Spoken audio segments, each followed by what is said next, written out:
Welcome to the Surge Hockey Happy Hour by applause or show of hands. How many first-timers here tonight at Bob's Burger Factory? So we got some first-timers here that are here. Christy, take a look. First-timers, let her know that you're here because of the Surge. Let them know. So come on back. The burgers are great here. These guys can attest to that. We were here a couple. Burger here. Yeah. I tell you. Or at least most of them. What's that? At least most of them. We were here a couple weeks ago. We watched the Winter Classic game here. We do this every other week during the season. Our guest tonight, as always, Coach Jeff Bes from the Surge is here. And tonight we've got two players here. James Isaac, a defenseman here, and Tyler Ruel, center iceman, who had his first game the other night. Goal and an assist. Game-winning goal against the Ducks the other night. For Tyler Ruel. What's that? Not Mike embarrassing me. Yeah. He says right, it's the red light that he lit up there and everything. And actually, I was running around and I happened to look up like a minute and a half in. He hit the goal post, and I was like, I told Jeff after the game, I was like, holy cow, this guy's going to be all right. I got unlucky there. So. Yeah, unlucky there. So since we last gathered here and we kind of do a recap of the games, and anytime you have any questions, just raise your hand, and for either Jeff or the players. But we try to keep it somewhat formatted where we talk about the recent games, then we do a meet the players, then we talk about other stuff going on in the hockey world, and then we'll talk about the upcoming games with the Surge. So since we were here 2 weeks ago, it was the day of the NHL Winter Classic on the 2nd. The teams had 5 games, and they've actually picked up points in 4 of those 5 games. They've gone 2-1-2, so they've only lost 1 game in the last 5. Things are coming around. Seems like every time they play a first-place team, they win, so that's been good and positive as well. So you had a real busy stretch where you had, 8 games in 13 days. And then since that last Sunday, you only had the Friday game against Augusta, and now a game not until this Friday, so it's 2 games in, 9 days or whatever. At this time of year, what's better, to be playing that heavy schedule or where it's a little bit lighter? Well, it'd be best if we played like 2 to 3 games a week. You can't get the... You can't get the happy medium, and of course, it's all in part due to the arena availability, travel. Right now, this week, for instance, we have no ice. We have no ice this week, so we're doing spin classes and circuit training. We get on a bus. We head to Fayetteville, 14-hour trip. Get there a day early so we can actually practice and get on ice. There you go. Great. Thank you. Sorry about that. If you ask me and you ask the guys, I think the more we play, the better we play. Our team. You kind of get in a rhythm. You kind of get the feel. And if you happen to lose a game or happen to not have your best game, the next day or the following day, you can go out there and rectify that problem. That's the greatest thing about pro sports is you can go out and you can change the outcome the next day. You put the game, let's say you lost, you put the game behind you, and you go out for the next game and you win that game, and you keep building on that. So I'm a big believer in the more games you play, the better, and keep it going that way. And obviously they had a big road win at Knoxville when they were in first place. They knocked off Augusta last week. You've had good success against those upper echelon teams, and I heard you talking to AJ Jardina, and that'll be on tonight at 10 o'clock. I don't know if they'll have that little soundbite on, but you were talking about just trying to look for that consistency kind of, huh? Well, yeah, we played well. We got back. We played well. Everybody knows we beat Knoxville in Knoxville, stopped them 12-game home winning streak in their building. And only team to beat Knoxville at home this year. Until this point, yeah, and that's a big thing. We came back and we put up a little bit of a stinker the following night. We weren't as physical as we needed to be, and it showed. And we saw it. Everybody saw it.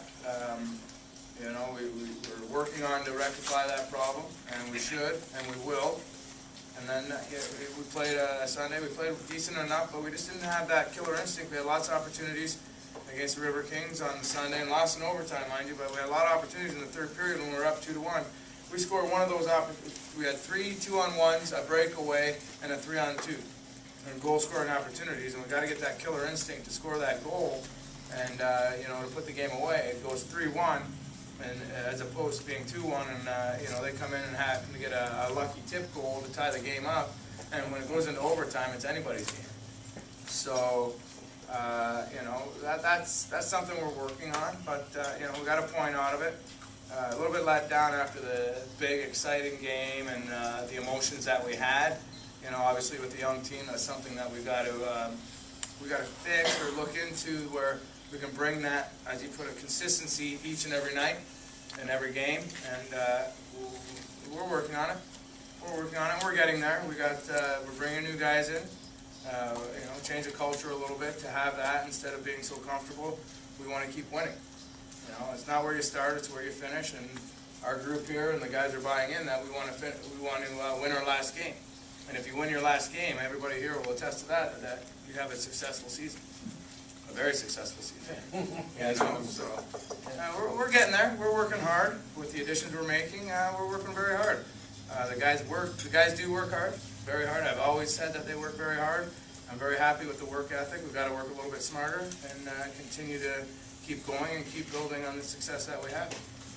One aspect of the team that's done pretty well throughout the season, and even in this last stretch, I had a couple games. We had 2 power play goals, 3 power play goals in one of the games. Power play's been doing pretty well for you. Power play has. It's been stepping up, and then unfortunately the last game we played, we went 0-for. We didn't get a power play goal, and it was weird. We never work on the power play in practice. We seem to score goals in the games. You work on power play in the practice, come game time, we didn't score any goals.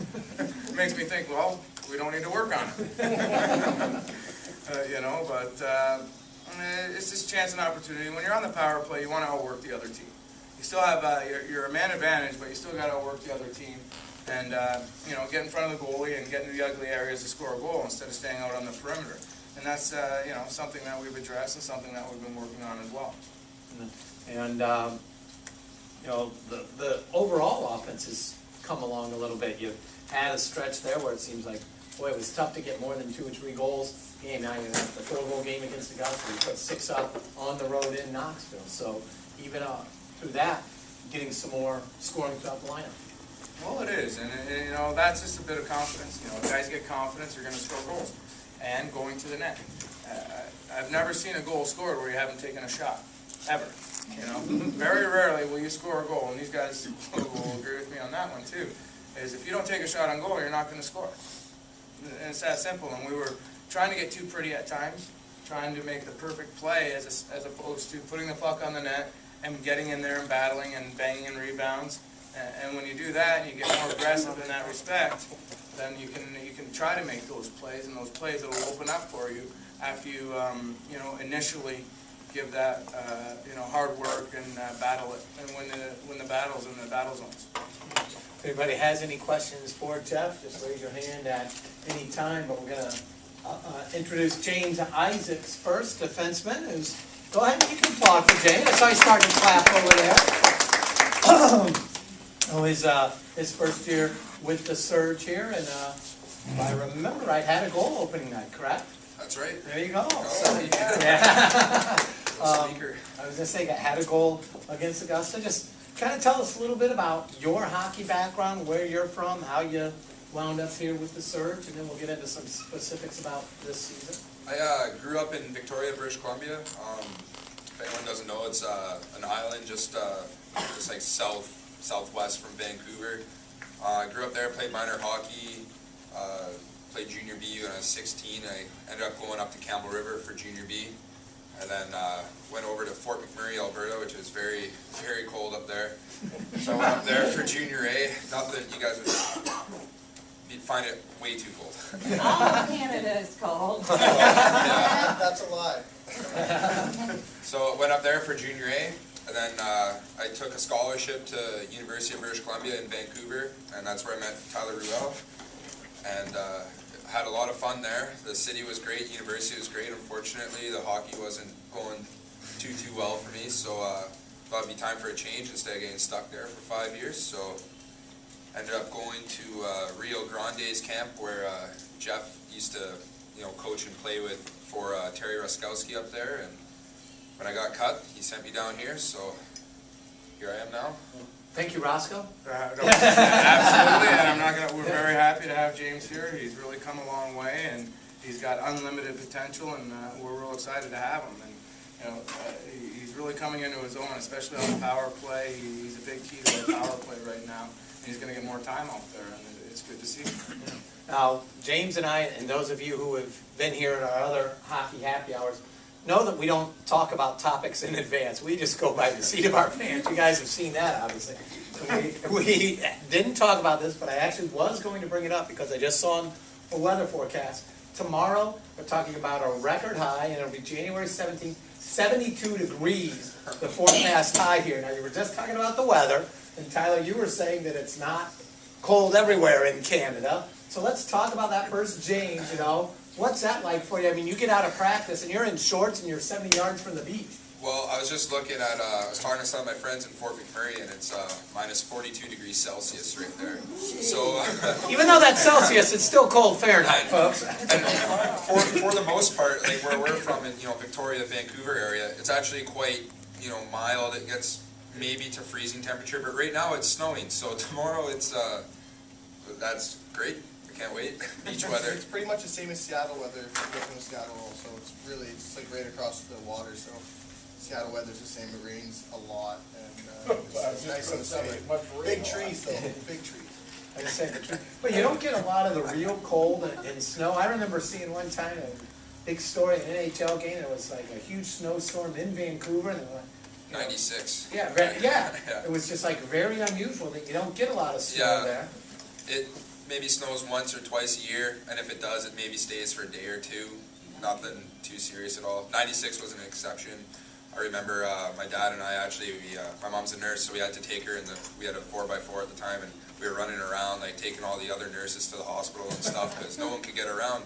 There's no snow plows. We had like a backhoe get stuck on our street actually, and you know, couldn't get out. So yeah, that was. No one can drive in the snow out there, that's for sure. Because they just aren't used to it. Now, what about in Ontario, where you're from? I mean, a lot of snow? Yeah. Yeah. It's Canada. That's Well, you know what? Obviously, where I'm from in Ontario, we're right between all the Great Lakes, so we get the, you know, the Lake effect snow there. We have lots of sand that we put on the roads and salt and snow plows. We have all that stuff. So, Jeff, you know, when we had the little cold snap last week, he was like, "Oh man, it's cold." I said, "Dude, you're from Canada. You should be used to it." He says, "I was in Laredo for 8 years. I got used to that." Everything. So, what would you say the biggest adjustment has been for you, James, stepping up to the pro game from juniors and college hockey? Definitely having no school is a big thing. I played for a pretty professional organization in Junior A, so you know they taught me pretty well to how to be a professional away from the rink and at the rink. So the transition's been pretty good that way, but there's definitely a big step because you have to be on your game all the time at the pro level, and there's juniors, they can't trade you as easy. Pro, you can be gone the next day or cut, and so you really you have to make sure. So you got to make sure that you're treating your body right, and you also live on your own in pro, and you have a billet family in junior, so they always make you dinners and stuff. So you got to plan ahead for making dinners and for the weekend and bring snacks and all that on the road. So a little bit of an adjustment there. The junior game in Canada, Junior B, you're trying to get to a college. Right. And earn a college scholarship. What was the recruiting process like in going from junior to college? How did the colleges recruit you compared to how you heard about the opportunities in Rio Grande, and then the recruiting process from college to pro? Well, you just kind of play and they just talk to you. They talk to your coach. I had a lot of Division III interest, some Division I, but nothing. I would have had to pay a lot of money, being an international student. So when I got a call from University of British Columbia, it was just no-brainer, close to home, it's quite cheap, and it's a great academic school and it's really good hockey. And then in terms of going from there to pro, one of the guys actually used to scout me in Junior A. He was good friends with Terry, so that's I kind of told him I was leaving college, and he's like, okay, well I got a chance for you to go down to Rio Grande. So that's how that happened. You mentioned that, Jeff, you can maybe touch on this a little bit. The networking for coaches is very important in the recruiting process. His junior coach knew Terry, and then obviously you know Terry. It's like the Kevin Bacon 6 degrees of separation, something. Everybody knows everybody somewhere along the line. Well, I don't know much about Kevin Bacon. Yeah, it's like that, you know, and I'm on the phone constantly every day talking to coaches at the higher level and even coaches at the Federal Hockey League and lower levels as well. Everybody's looking for players, and you got to have that network, and you got to be able to, you know, have a good conversation with them. And, you know, there's some coaches that you probably respect, and there's some coaches that you might think are just throwing you a line. But you know, and that's part of the job. But you know, yeah, obviously it's you got to have great connections and know a lot of people, especially in the sport. You remember your first goal? Ever? Well, no, first pro goal. Here, let's go against Augusta. Talk about that. There's a weak point shot from the point, and the goalie just should have had it, but he didn't. Squeak through. Oh, rookie mistake. It was a 60-foot blast. The goalie never saw it, right? Every one of my first goals is pretty weak, so I don't but it'll make the actual nice one a lot better when I score it. Yeah. So, well, that's James. And you mentioned that you met Tyler Ruel when you were playing at the University of British Columbia. Tyler just signed with the team Friday. Got into your first game. Goal and assist. First off, let's welcome Tyler Ruel here to the serve. Thanks for the game-winning goal. We all appreciate that. And tell us a little bit about your background, where you're from, and how you moved up through the hockey. Well, James made Victoria sound like it was the island. It's actually Vancouver Island. From a small community about 2.5 hours from it. It's called Port Alberni, about 20,000 people. It's in a valley. I played there growing up through minor hockey, and I was lucky enough to, from the time I was 16, play on the junior team there. We were really successful at times, and after my 20-year-old year, I ended up going down to a school in Detroit, Wayne State, which was a Division I team at the time, and I had a full scholarship down there. And when I flew down, they said the team wasn't going to fold for a couple years, but after 3 weeks, they had a meeting, and the team was going to fold the following year. So kind of good. I had a decent year, but ran into some injuries, and I couldn't find another full scholarship at a team. So that's when I contacted UBC, and it was like, once again, very highly respected academic school. So the past 4 years, I've been there, and this past year in hockey, it was just like hockey became no fun. So I have another year of eligibility, and I just told my coach I couldn't go back. So this following summer, I went and played or committed to a team in Belgium who plays out of the Netherlands League. It's a pretty good league. There's like 4 or 5 good teams, and unfortunately I wasn't on one of them. Just the living conditions and the way we were treated there, they just don't understand what professional hockey is supposed to be all about. So from there, I went and hung out with my buddy in Hungary for 10 days and skated with his team, and then just came back and played for Missouri. For the previous 8 games prior to that, and the whole time Jeff contacted me in the summer and was really supportive, and when I was over there leaving Belgium, he once again contacted me, and as soon as Missouri let me go, he was there to give me support and say that there was a spot down here. So when I came in, the worst airplane ride I've ever had. 2.5 hours of turbulence, and they lost my gear for a day. When I got my gear back, there was a huge hole in the bottom. So, yeah. So I hadn't skated for 6 days, and came in, had a couple practices, and was lucky enough to score some goals and help the team win. That's the biggest thing.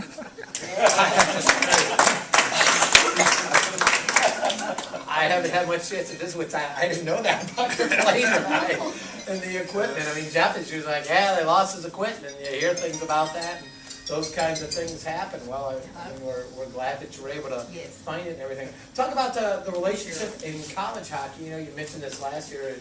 Maybe wasn't quite what you were expecting, but yeah, for James, he came in a tough spot. We had a lot of returning guys. Yeah.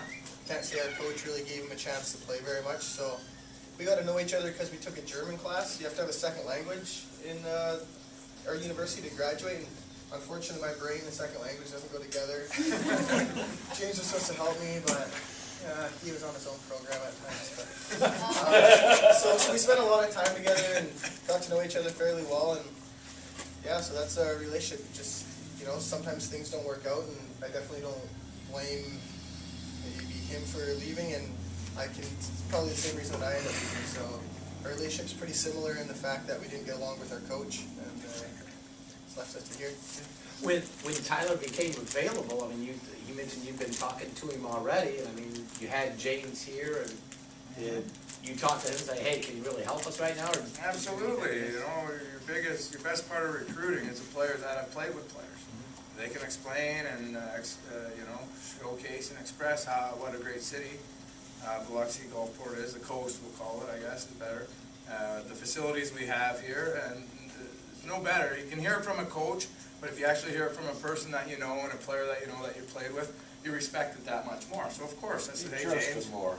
Exactly. Exactly. And I asked James, hey, just explain to him what it's like down here. Hey, talk me up.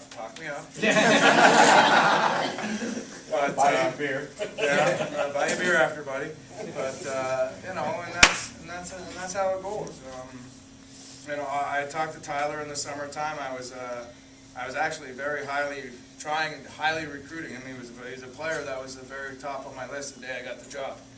I contacted him the next day, and he had signed the previous day, or agreed the previous day to go to Belgium. So, but I kept in a close watch on him and contacted him when things didn't work out for him as he had hoped, and we left it at that.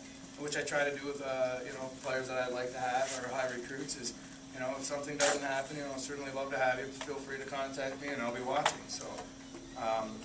When we got the opportunity to go to the higher level, it was just a tough situation at the time as they were in a transition period, the team in Missouri. So, we're very fortunate to have him here. We were very excited to have him here.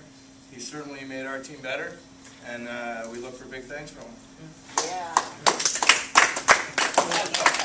what's it like, Tyler? Obviously, you had a good game. We talked about the goal. You also had an assist. It was +2 on Friday night. How do you have a good game like that just stepping in where you haven't had a lot of time to practice with your teammates and line mates? Well, I guess honestly, from my perspective, I didn't play all that well. Okay.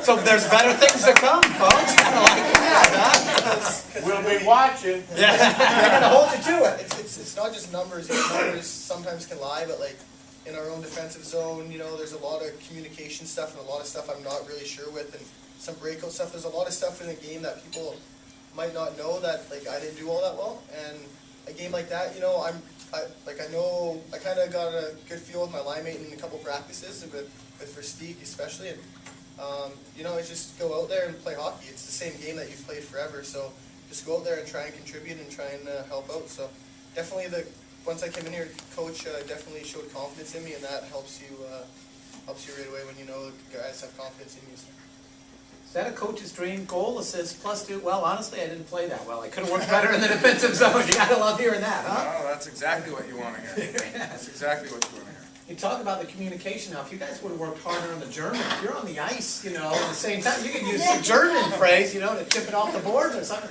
Other team, they're just going to be saying, what the hell are you talking about?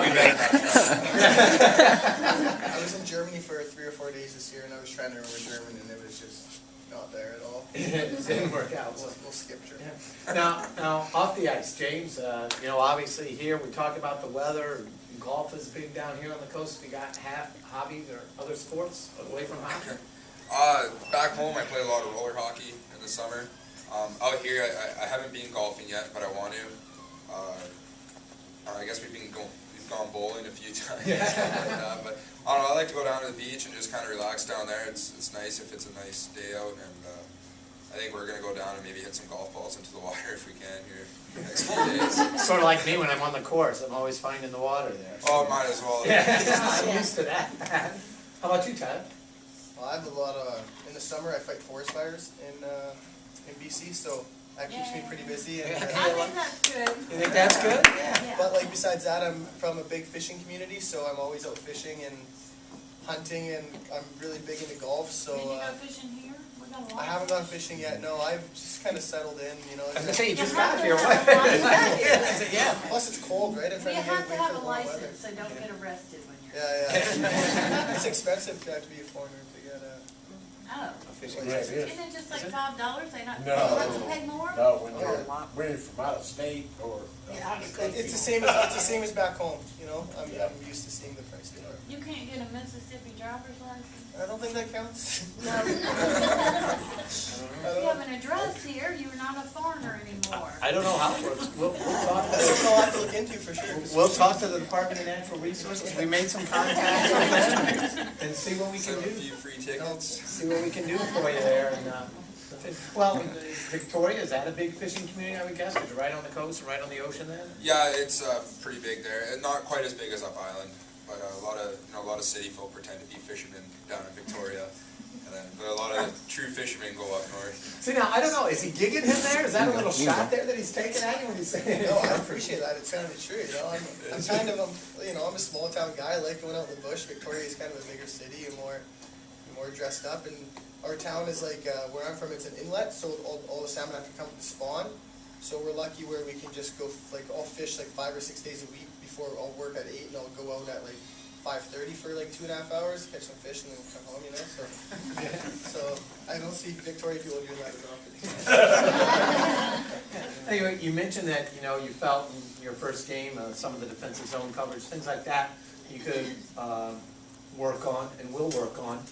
How would you describe your style of game? Are you more of an offensive type player? Are you more a checker or grinder type? Or? I think with any, I'm probably a playmaker first and I can score goals second, but I think with any player, you can't just be a goal scorer and a playmaker. You got to be a guy that works hard. And even in that game, if you watch me in the first period compared to the second period, I was way more physical in the second period.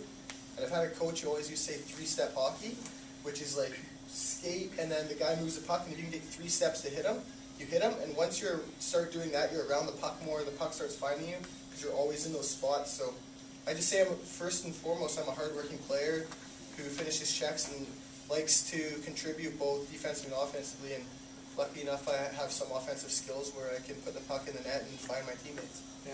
I know you didn't have a lot of time over in Europe, but how would you compare the pro game here at this level in the SPHL to the European game you were playing? Well, the biggest thing that I noticed first coming over was the size of the ice.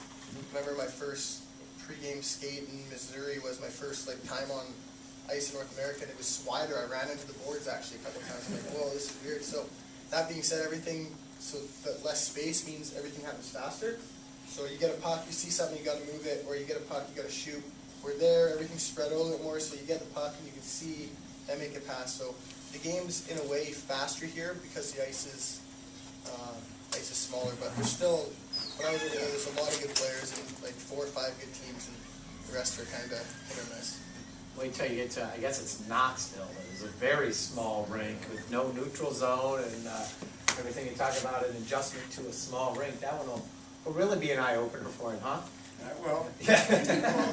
but I don't even know if we don't go back to Knoxville. That's true, we are done playing in Knoxville. As You're well right, as yeah, Augusta, that's right. who's got a small rink, until we see them in the playoffs. Yeah, there you go. Right, You know, that's when we see right. them in the playoffs, If- then we'll be prepared for If it. they don't get knocked out in the first round. So, if you don't We're prepared. play them, there If you we go. happen to see them, we will be prepared. There you go. So, Yeah. how about it for you, James? I mean, from the start of the season to where you are now, right at the midway point, have you seen a difference in your game and how you've been able to adjust?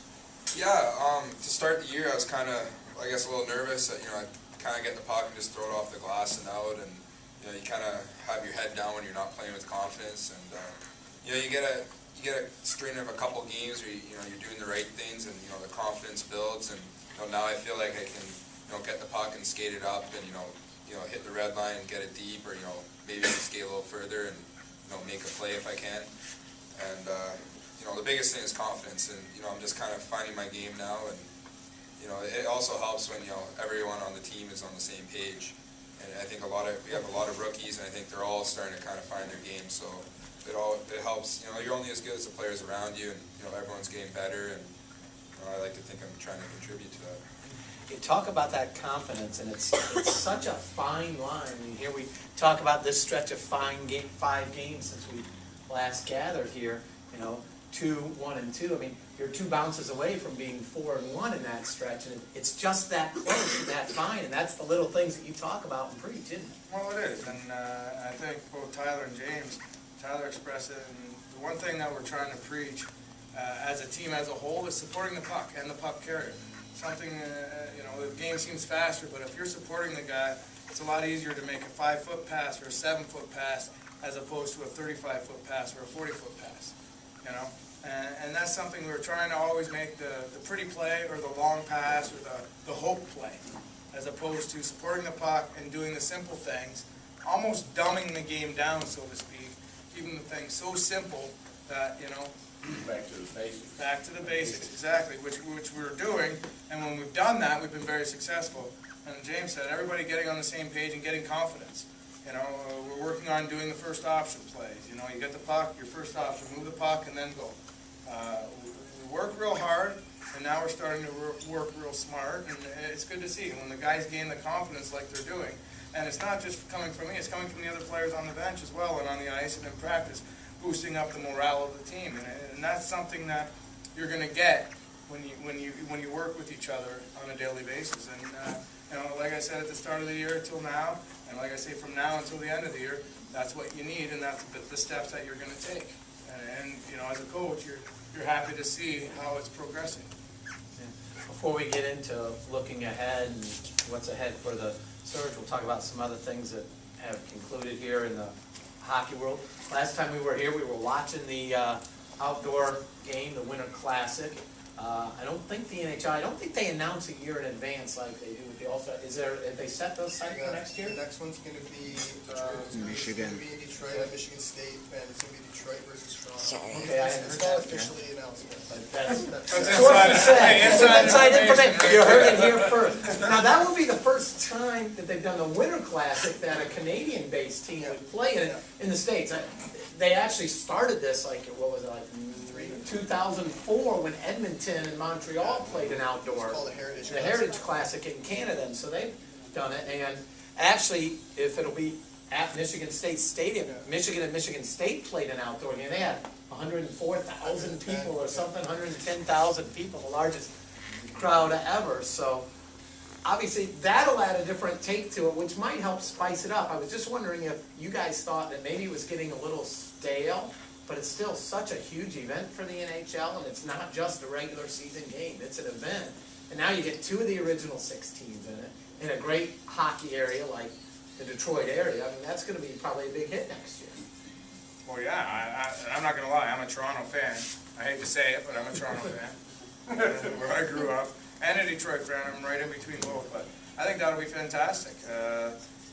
And any game outdoors or any game in a different venue or any game, something like that, that can generate the response that it's been getting, I'm all for it. I'm all for building the game, just like we're trying to build a game at this level, and at every level that we're trying to build a game. I'm all for it, and it's good to see because you get fans and more fans and people to respect it and see the game in a different light, and it's great. It's great to see.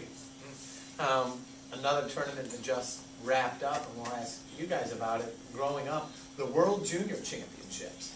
I mean, we talked about that a little bit with how big that is. Jeff, obviously, a member of a gold-winning team in 1993 for Canada. They didn't win the gold this year, but what was it like? Was that always kind of one of the dreams and hopes and aspirations, even in junior hockey? You think, oh man, that would be so cool. Yeah, absolutely. Yeah, it ends pretty quick, that dream, because they're quite young, those guys. But, there's one thing you definitely, you open up your presents on Christmas Day and you start getting to play with them, on Boxing Day, and then you kind of put them aside to watch the World Juniors. And, it was a big event growing up, and, my best memories are just sitting by the fireplace watching the World Juniors. And, it's great.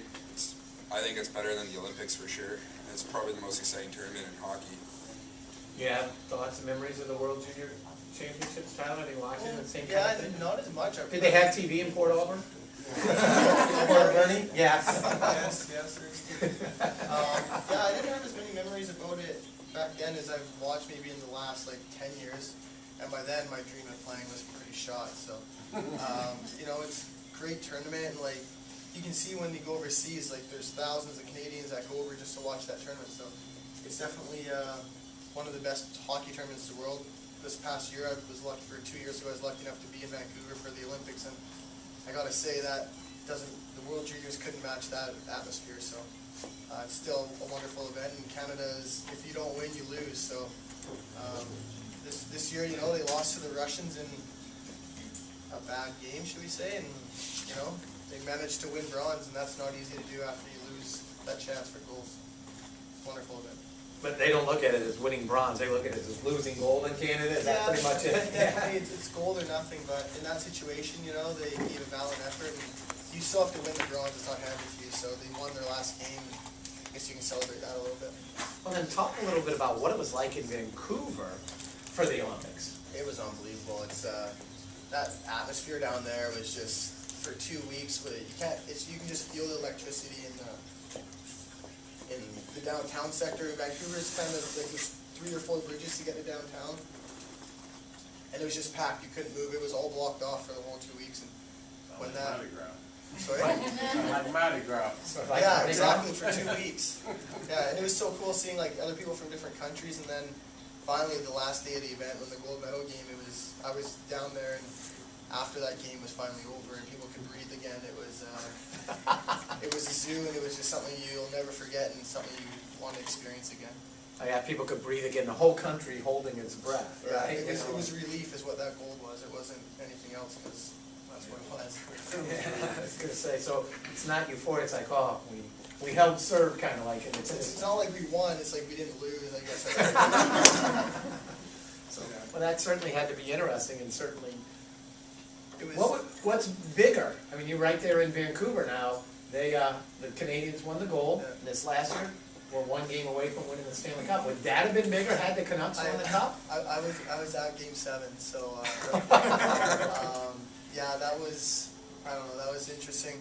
But I as a country-wise, it was definitely the Olympics, because no team, or it seems like no one else in Canada likes Vancouver. But I have more experiences, like we talked about the World Juniors, I have more experiences following the Canucks as a kid than I did like the World. So for me, that, I don't know, both would have been right on par, but that Stanley Cup's still eluding us. James, I mentioned the Stanley Cup, and you smiled. Obviously, you followed the Canucks, I mean, being a BC kid. Yeah, well, last year was my first year in Vancouver, and it was just, like, I've always been a Canuck fan, but I guess I became kind of a diehard fan last year. And it was great. You kind of, like all of us, you know, at UBC, we'd get together and, you know, go to the bar, have a few beers, and watch a game, and it was good for, you know, team morale. Like, I don't know. I mean, have pops, but Soda pops. it was great though, and you know, the atmosphere was amazing though. You go downtown, like Tyler said, you know, down Granville Street, and it was just packed, and it was a sea of blue, and you couldn't move at all, and everyone was just having a good time. And it's unfortunate with the riots at the end there, but I was in Spain for that, so I missed that. Did you start the riot? You were there, James. Just asking. Luckily, I stayed for all the events afterwards. I saw like the Stanley Cup award and stuff like that. And I actually went out, like the arenas say like here, and the riot was going on this side, and I left the other side. The safe side. And I didn't even know what was going on, and I ended up having to walk across, like there's a long bridge. I'm like, what's going on? There's no taxis. And I didn't realize until the morning when I had to go pick people up downtown that there was a riot. So I was not starting that. Now I'm going to stir the pot here a little bit with them. You guys talked to Campbell and Grant about the Stanley Cup at all? No. Jeff Grant and Rob Campbell are from Boston, right? And we've had them talking about it, so you guys don't bring it up to them? Do they bring it up to you? Yep.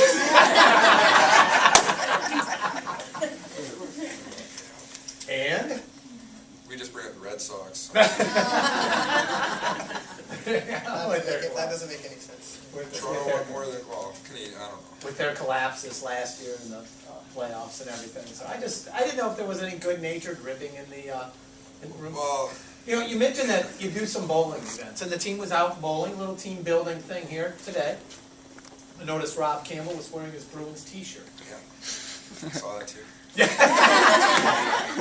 We'll just let it go with that? Yep. Might have been in response to me wearing my Canuck shirt. Spring glass. Yeah.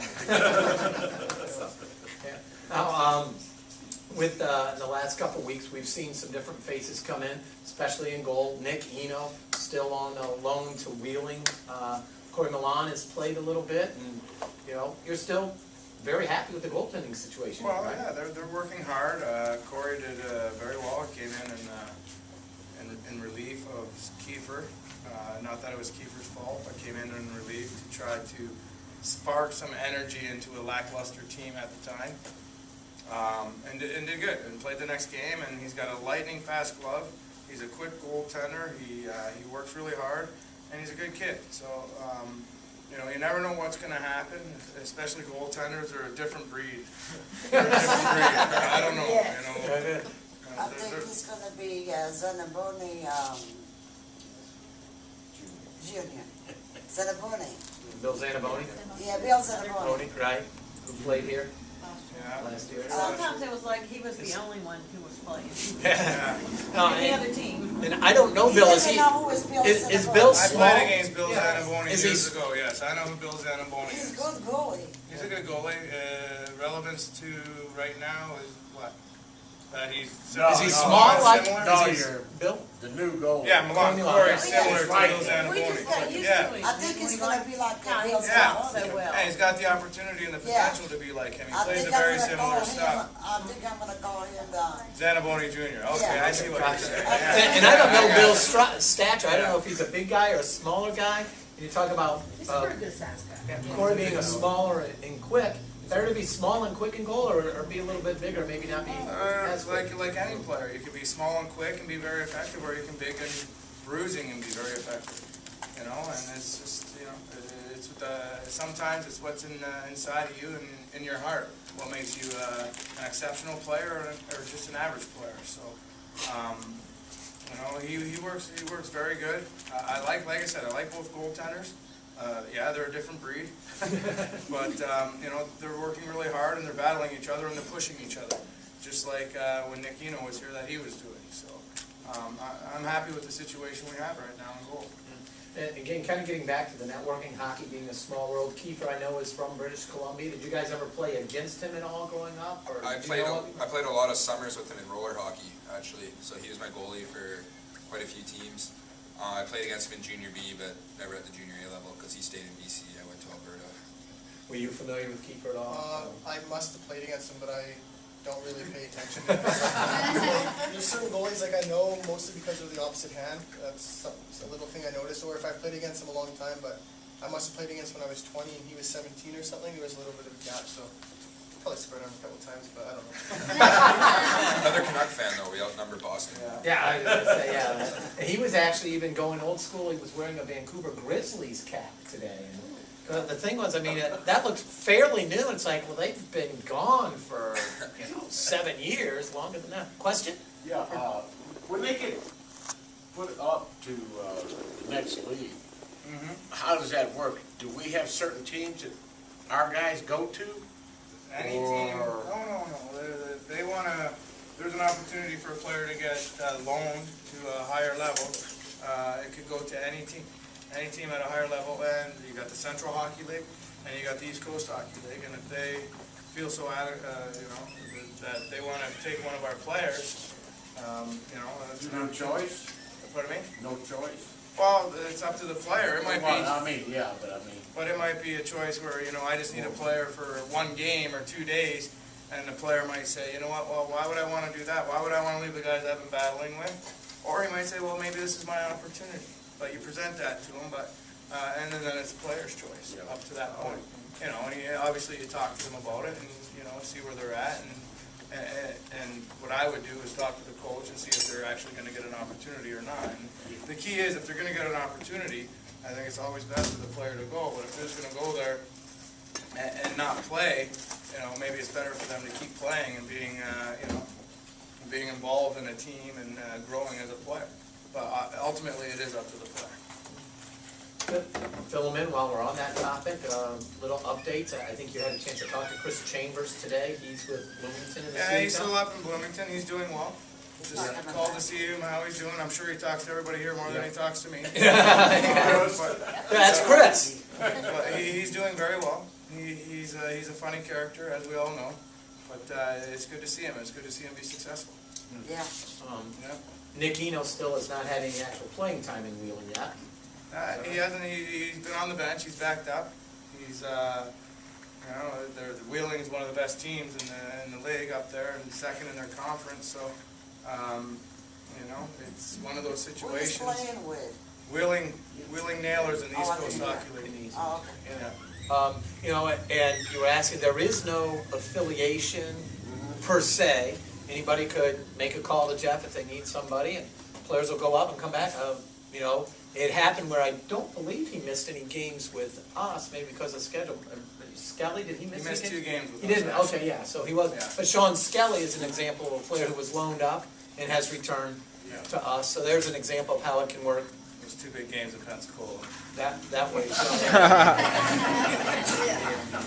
So Our hated rival. yeah. I know. We don't I want know. the people over there either. We all hate them.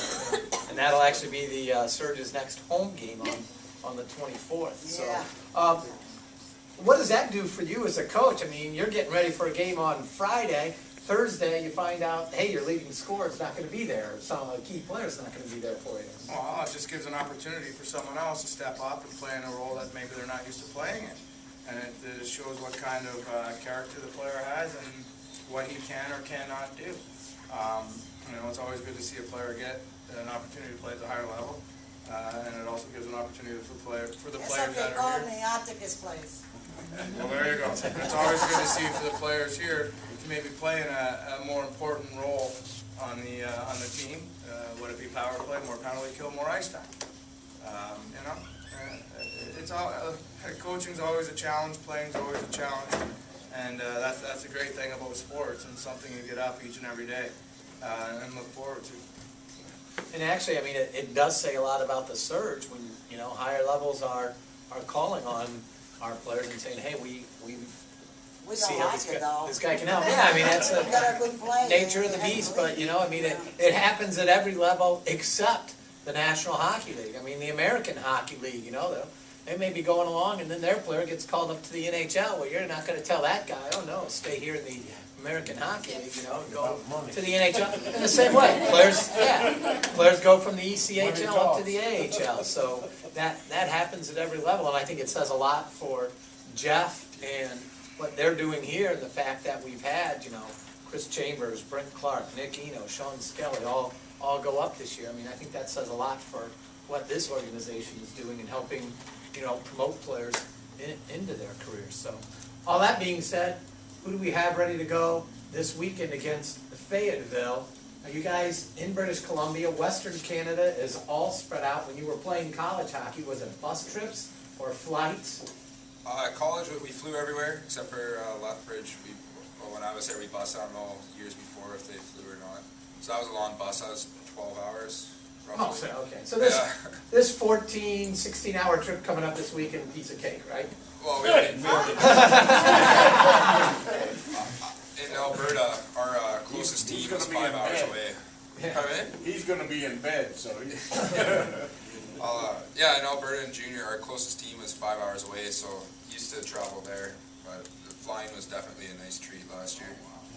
How about you, Tyler? Some of the long Yeah, trips? I've pretty much flown everywhere, except that one trip a year where we bus for 12 hours, and I guess this year I've had some experience on the bus, but a big difference from junior to now is the buses are set up with bunks, so you're able to sleep, and that makes a world of difference. Like before, you had one person on the floor, like one person across the seats, and it's just you did what you had to do. So, you know, especially being there a day early, there should be no excuses for the game coming this weekend. Short guy like Corey Milan, put him up in the luggage rack or something like He that. probably likes it up there. He talked about getting there a day early. That'll be important, especially with the situation with the ice here, to get a good day of practice in, and then the game day skate before Friday's game. Oh yeah, obviously we want to be on the ice. We got to run through some things, and when you don't have that opportunity, you need to find places to do that. We're fortunate enough that the owner is very supportive and done a great job that we're able to go up a day early, get some practice time, and then get a morning skate the next morning. So we'll actually be on the ice twice before the first game, and as Tyler alluded to, that there should be no excuses. interesting, you've got the day off between the two games. That was kind of a schedule quirk. Normally you go and you play the Friday, Saturday, something happened in their building. Will you have ice Saturday morning? They've got a concert or something going on? Yeah, there'll be no ice at all in the building on Saturday, so we're trying to figure out what we're gonna do. It could be the guys doing calisthenics in the hotel parking lot. We're not sure what they're gonna do, going for a jog or something, but we'll figure something out to keep them active and get their heart rates up for a little bit, and so we prepare for the Sunday afternoon game. Same thing for the fire ants. It's not like they get a practice and you don't on that Saturday. No, so, exactly. Yeah. You know, they're without ice as well. What about Fayetteville's team this year now? I'm sure you've probably this week had a lot of chance to start looking at some of their games. Well, I've looked at some of the tape, and you know, I know their coach very well. They're struggling. They have their ups and downs, just like every team pretty much in the league. It's you know, and it's going to be a battle. Our focus is more on our team and what we need to do, and if we do the systems and the game plan, we're very, very successful, and that's what we need to focus on, and be positive with that, and go in there and execute that, and come out with 4 points. Yeah, I was going to say not just two, and I know you take it a game at a time and a shift at a time, but this actually is kind of a key weekend, and I'm sure Fayetteville is looking at this as like, hey guys, this is a team that's just right there above us in the standings, and they're looking at it that if we take care of business, you know, we can make a big move up, and you can really put some We're not worrying about them. We're worrying about us, like I said. Put another team back, you know, really. That's our focus. That's how we've been focusing, and instead of worrying about them, we're worrying about us and what we need to do. And you know, you want to catch. You hit it. We want to get some separation. We want to catch the teams ahead of us, and to do that, we need to win games. And our first focus is to win games. And win the first game, and then come out and win the second game.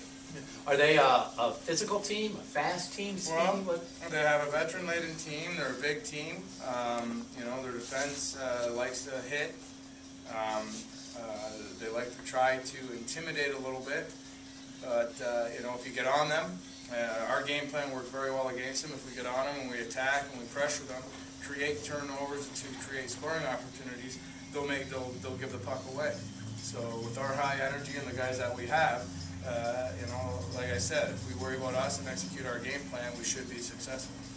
I was saying, obviously, you're starting to have that come around. The last few games, the goals have started happening a little bit more. 4 against Augusta, the 6-goal game against Knoxville in there. And, you know, yeah, you've still had a few hiccups here and there, but things, by and large, have come around a little bit.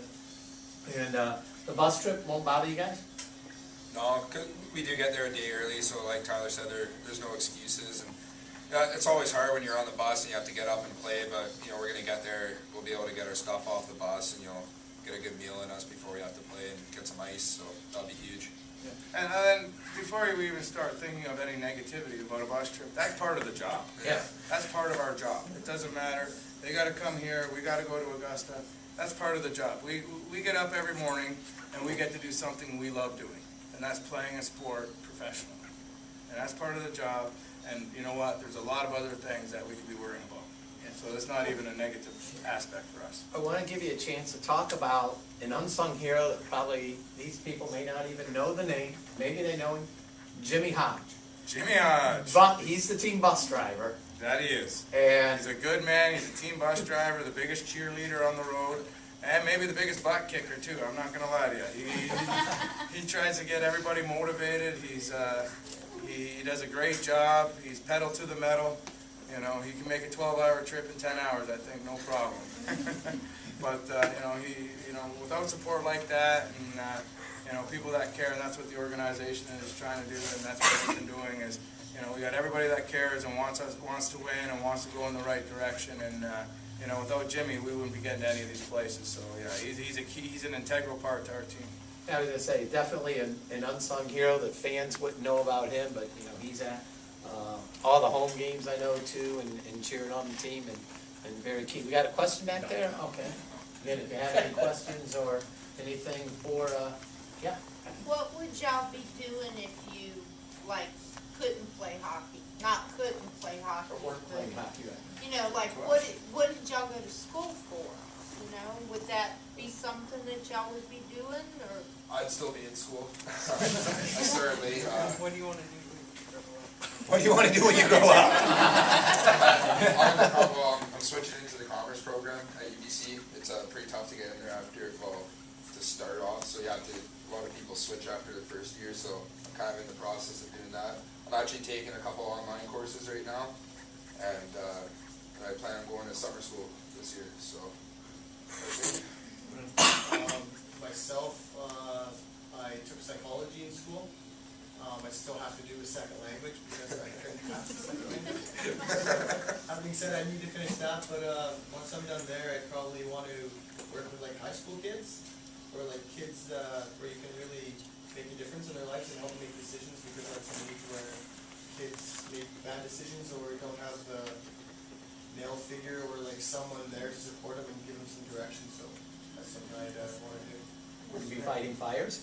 Well, fires, I fight fires from May to the end of September, so after that I'd probably turn into like a ski bum or go down to Phoenix and golf. Now, and I've always heard it said though about hockey players that they are proficient in 2 languages anyway, English and profanity, but I guess that may not necessarily count. But, you know, obviously y'all can stick around, visit with Jeff, James, and Ty, but we want to thank them for taking their time to visit. You guys get to know them. Friday night at Fayetteville, Sunday afternoon at Fayetteville, that's the 22nd, and the next game is back here at the Coast Coliseum on the 24th, and as always, thanks to Coach Jeff Bes for his time here. Let's go, sir. All right, thanks very much.